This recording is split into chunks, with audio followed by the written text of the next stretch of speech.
He looked directly into that camera and said it. No hesitation, no pause, just pure, unblinking confidence. "I treat all my children equally." Those were his exact words, and the audience watching at home nodded along, because that is exactly what a good father is supposed to say. That is the answer you give when 20 cameras are pointed at your face and millions of people are watching. You say the right thing. You perform the right thing. But here is where it gets interesting. Those same cameras that captured that quote, they captured everything else too. Every dinner, every holiday, every choice, every absence. And when you line it all up, side by side, second by second, season by season, what you see is not equality. What you see is a pattern so consistent, so documented, so undeniable, that it stops feeling like an accident and starts feeling like a decision. And today, we are playing it all back. If this is your first time on this channel, welcome to SisterWives Crew, where we do not just watch the show, we study it. If you have been here before, you already know we go deeper than the surface drama. We follow the evidence, we track the receipts. And today's receipts, they go back years. So if you are not subscribed yet, hit that button right now and turn on notifications, because what we are about to walk through is the kind of breakdown that changes how you watch every single episode you have ever seen. Let us start at the beginning, because to understand what happened to Truly Brown, you have to first understand what Kody Brown was selling to the world in those early seasons. The image was carefully constructed. 4 wives, 4 homes. One man rotating through them like clockwork, present and devoted and balanced. And in those early years, there was something genuinely watchable about it. Not because the arrangement was conventional, but because there was real energy there. Real chaos. Real children running around and a father who, at least on camera, seemed to be trying. Truly was born into that version of the family, Christine's youngest. And in those early episodes, she is exactly what you would expect. Adored, passed around, celebrated, Kody holds her. He talks about her. She exists fully in the family frame. And this is important to remember because what comes later is going to hit very differently if you anchor yourself in this moment. This is the baseline. This is what equal looked like when Kody was still performing it convincingly. But there were cracks forming underneath the surface that most casual viewers completely missed. And the first one showed up in a place where nobody was looking. At the school conversation. Christine had specific ideas about how she wanted to educate Truly. This was not unusual. Christine was always the most hands-on of the wives when it came to day-to-day parenting. She was present in a way that was almost exhausting to watch. Always advocating, always pushing, always trying to carve out space for her children within a family structure that was not exactly designed to make that easy. And when it came to Truly's education, Christine had a vision. What she wanted was not dramatically different from what was happening in Robyn's household, but the distinctions mattered to her. And those distinctions, Kody dismissed them. Consistently. Every time the conversation came up, every time Christine tried to steer Truly's educational path in a direction she believed was right for her daughter specifically, the outcome was the same. Robyn's approach won. Robyn's preferences shaped the direction. And Christine was left advocating into a wall. Now, taken alone, you could explain that away. Maybe Kody genuinely thought one approach was better. Maybe it was a practical decision. But here is what you cannot explain away from the pattern, because that school conversation was not a one-time thing. It was a preview.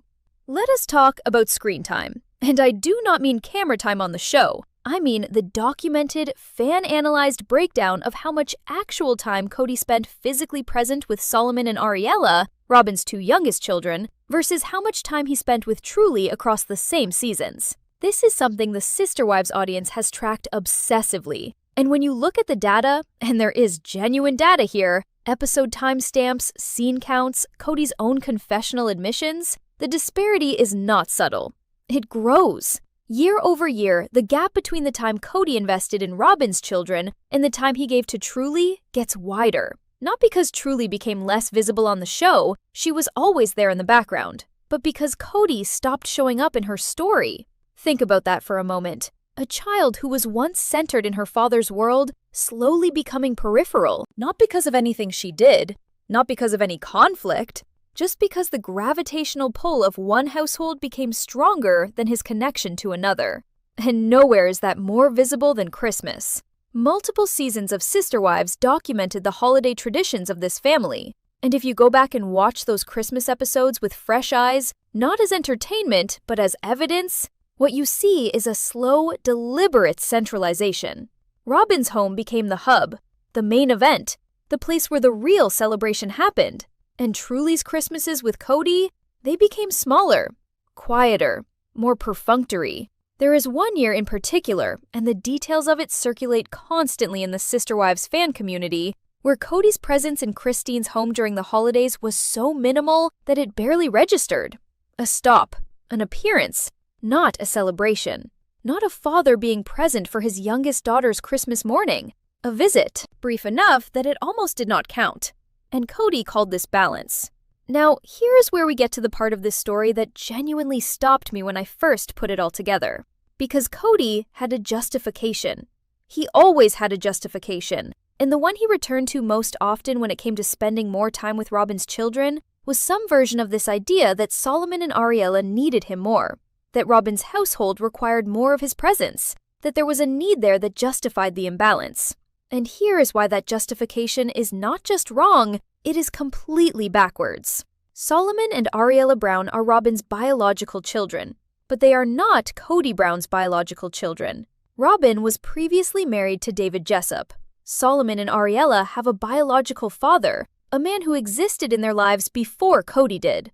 A man who, whatever the complications of that relationship, represented a parental presence that was separate from Kody Brown entirely. Truly Brown has no such parallel. Kody Brown is the only father Truly has ever known. He is not a stepfather to her. He is not a secondary figure. He is. He is the entire category. And yet, the man who was the sole father figure in one child's life consistently prioritized spending more time with children who had another father option entirely. Kody prioritized children who had another father over the daughter who only had him.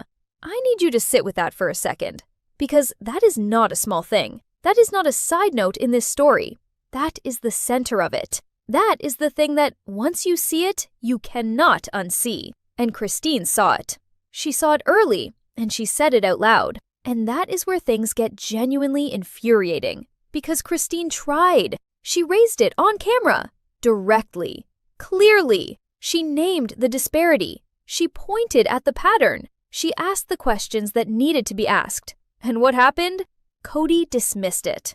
Not once, multiple times. Every attempt Christine made to advocate for Truly to say out loud that her daughter was not getting equal access to her father was met with deflection or frustration, or the specific kind of condescension that Kody reserved for Christine's concerns specifically. And then, and this is the part that requires you to think about how reality television actually works, those moments were edited. The narrative frame around Christine's advocacy was not devoted mother fighting for her daughter, it was Christine being difficult again. It was Christine creating conflict. Season after season, Christine's legitimate grievances were packaged into a storyline about her being the problem, the disruptor, the one who could not just go along with how things were. And millions of viewers accepted that framing because the show presented it that way. And because Kody was very good at performing calm while Christine performed distress. But strip away the editing, strip away the confessionals and the talking heads and the narrative packaging. What are you left with? A mother repeatedly trying to tell a father that his daughter needed more of him, and a father repeatedly choosing not to hear it. That is the documented record. That is what the cameras actually caught even when the show tried to frame it as something else. Now, there is one more layer to this, and it is the one that the Sister Wives fan community has debated longer and more passionately than almost anything else in the show's run. Because all of this, the school decisions, the Christmas centralization, the time disparity, the dismissal of Christine's concerns, none of it happened in a vacuum. It all happened within a family structure where one wife had more access to Kody than the others. And that wife was Robyn. The theory. And I want to be precise here because this is a theory, a pattern-based analysis, not a confirmed fact, that the consolidation of Kody's attention around Robyn's household was not entirely accidental. That Robyn, consciously or unconsciously, structured her relationship with Kody in a way that made him more present in her world and less present in others. that the dynamic between them created a gravitational pull that pulled Kody away from his other children, including Truly, and that Robyn either did not notice, did not care, or actively preferred it that way. Now, did Robyn orchestrate this deliberately? Was this a calculated strategy? Or was Kody simply a man who followed his own comfort and let everything else fall away? That is the question this audience has been arguing about for years. And honestly, in some ways, it does not matter. Because whether the outcome was engineered or accidental, Truly Brown grew up with less of her father than she deserved. And that outcome is real, regardless of who is responsible for it. We are going to get into all of that in detail in part 2. We are going to talk about what happens next, and more importantly, what happens when Truly gets old enough to go back and watch the footage herself. Because that moment is coming, and when it does, it is going to define everything. And now we are going to go further, because the story of Truly Brown and Kody Brown does not end with what happened on screen. It ends, or maybe more accurately, it begins with what happens when that little girl becomes old enough to understand what she is looking at. But before we get there, let us go back to Robyn, because we cannot have an honest conversation about any of this without talking about the role she played, or did not play, in how this family collapsed around Christine's children specifically. Here is what we know for certain. Robyn Brown entered this family in 2010. She came in as the fourth wife, and from the very beginning, she occupied a different position than the other 3 women, not just emotionally, but structurally. She was newer. She was the choice Kody made when the family was already formed and already complicated. And in the early seasons, there was a real effort visible on camera to integrate her, to make her part of the whole. The other wives tried. Christine in particular tried in a way that is almost painful to watch in retrospect, because she extended genuine warmth to a woman who would eventually, at least in terms of Kody's attention and loyalty, replace her. Now, the question of whether Robyn actively worked to consolidate Kody's focus on her household is one that the Sister Wives fan community has never fully resolved. And I think the reason it has never been resolved is because both possibilities are true simultaneously, depending on which layer of the situation you are looking at. On one level, yes, Robyn benefited enormously from Kody's gravitational drift toward her household. Solomon and Ariella had a father who showed up, who was present, who integrated himself into their daily lives in a way that Truly, Aspen, McKelty, Payton, Gabe, and Garrison simply did not have access to in the same measure. That is a documented outcome. The benefit to Robyn's children is real and measurable. On another level, Kody Brown is an adult man. He made choices. Nobody forced him to get in his car and drive to one house instead of another. Nobody made him spend Christmas in one location instead of rotating the way he used to. The decisions about where Kody showed up were ultimately Kody's decisions. And the degree to which he outsourced that moral responsibility to Robyn's perceived needs, or Robyn's perceived preferences, or the general emotional pull of a newer, less complicated relationship, that is on Kody. That is a failure of character, not a result of manipulation. But here is the thing. Both of those realities can be true. Robyn can have benefited from a dynamic she did not fully resist, and Kody can still be the primary architect of his own failures as a father. Those two things are not mutually exclusive. And the reason this community gets stuck in the debate of Robyn versus Kody is because we keep treating it like one of them has to be the villain and the other gets to be exonerated. That is not how this works. Complex family collapses rarely have a single point of failure. They have a system. And in this system, both Robyn's choices and Kody's choices produced the same outcome. A little girl named Truly who grew up with less of her father than she was owed. Now, let us talk about something that almost nobody discusses in this context, and that is the specific mechanism by which Kody justified his behavior even to himself.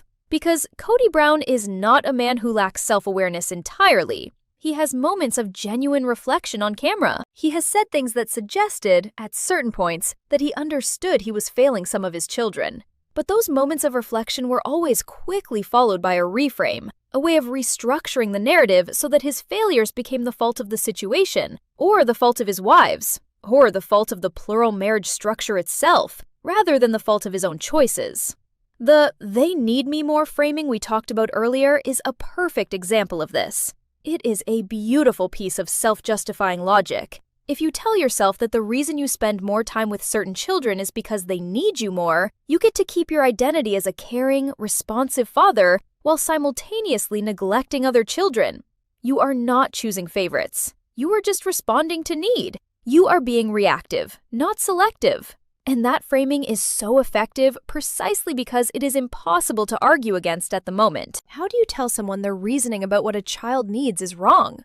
How do you prove that your child needs more without it sounding like you are undermining the other family's legitimate needs? Christine tried anyway, and we have already talked about what happened when she did. But what is worth noting here is how specifically that reframe worked against Truly. Because Truly healthy, present, in a home with a mother who was extraordinarily devoted, looked on the surface like a child who had everything she needed. She had Christine. She was not visibly struggling in the ways that might trigger a father's protective instincts. And so Kody used her stability as permission to be absent. Her mother's competence became the justification for his distance. The better Christine was at compensating for his absence, the more invisible that absence became. And the more invisible it became, the less Kody felt the need to correct it. That is one of the cruelest ironies in this entire story. Christine's love for Truly became the thing that allowed Kody to love Truly less. Let us move forward in the timeline, because we have spent a lot of time in the middle seasons, and we need to talk about what the later seasons showed us. Specifically, Season 17, which is where a lot of the SisterWives audience had their final breaking point with Kody Brown. Season 17 is where Kody, on camera, gave what he clearly intended to be a defining speech about fatherhood and loss. He talked about his broken family. He talked about his grief. He talked about the relationships with his children that had deteriorated. And he performed it with genuine emotion.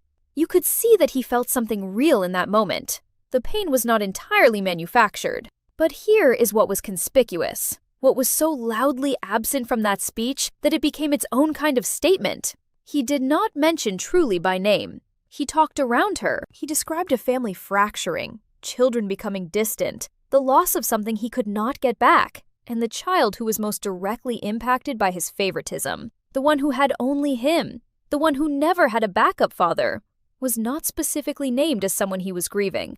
Not once.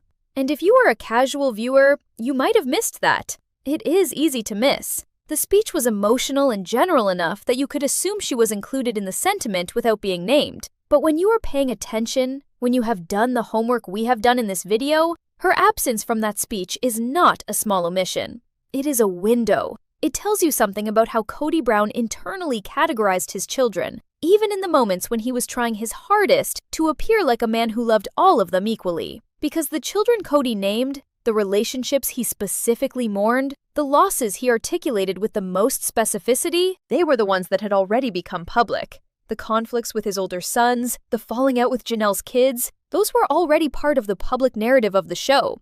Truly was not a public conflict. Truly was a quiet absence, and quiet absences do not make for compelling confessionals. So she got left out, even in her own father's reckoning with his failures. Now, I want to talk about something that sits outside the documented timeline of the show, and that is the future. Specifically, what happens next? Because Truly Brown is not a small child anymore. She is growing up. And the thing about growing up in a family that was filmed for television is that the record does not disappear. The footage does not get locked away. It is there, accessible, and at some point, maybe it has already happened, maybe it is still coming.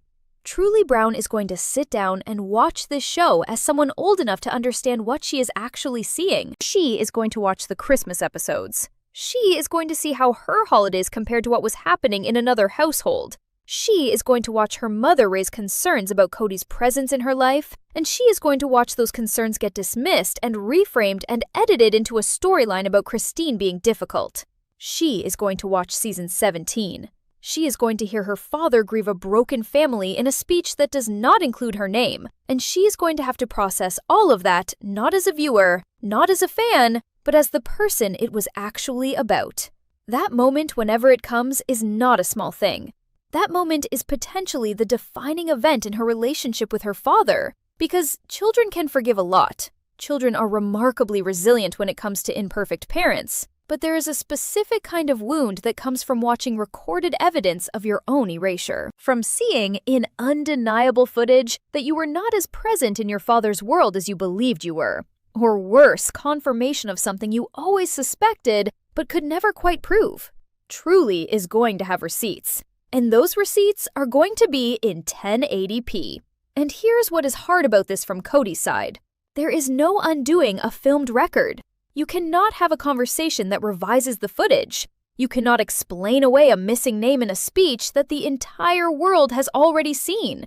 You cannot look your daughter in the eye as an adult and tell her that you treated her equally, because she will have watched the same evidence that we have all watched, and she will know what equality looked like and what her experience actually was. The camera that Kody thought was capturing his performance of balance was actually building a case. And that case belongs to Truly now. So where does that leave us? Where does this entire story land when you step back and look at the full picture? It lands here. A man who believed, or chose to believe, that he was a fair and present father to all of his children spent years building a family structure where fairness was impossible by design, and then made choices within that structure that made it even more unequal in practice. He surrounded himself with justifications that protected his self-image. He allowed his least resistant relationship to become his most prioritized one. He leaned on the competence of one wife to excuse his absence from her children's lives. He delivered emotional speeches about loss without naming the child who had lost the most. And he said, with a straight face and full conviction, that he treated all of his children equally while the cameras recorded everything. This is not a story about a monster. Kody Brown is not a villain in the cinematic sense. He is something more uncomfortable than that. He is recognizable. He is the version of a parent that a lot of people have encountered, or maybe have been afraid of becoming. Someone who meant well enough in the abstract, but made choices, consistently, that prioritized comfort over responsibility. Someone who let the path of least resistance determine his fatherhood. And someone who will have to live, eventually, with a daughter who has seen the footage. Whether Robyn designed this or simply benefited from it, whether Kody was deliberately careless or just catastrophically unaware, the outcome is the same. Truly Brown deserved more. And the cameras got it all. Now I want to hear from you, because this community is one of the most perceptive, most engaged Sister Wives audiences on this platform, and I genuinely want to know where you land on this. When you look at the full picture, the school decisions, the Christmas centralization, the screen time disparity, the dismissed advocacy, the unnamed daughter in a grief speech, who do you hold most responsible for? Is this Kody's failure, start to finish? Or do you think Robyn played a role in building a household that became Kody's priority at the expense of everyone else? Leave your answer in the comments right now.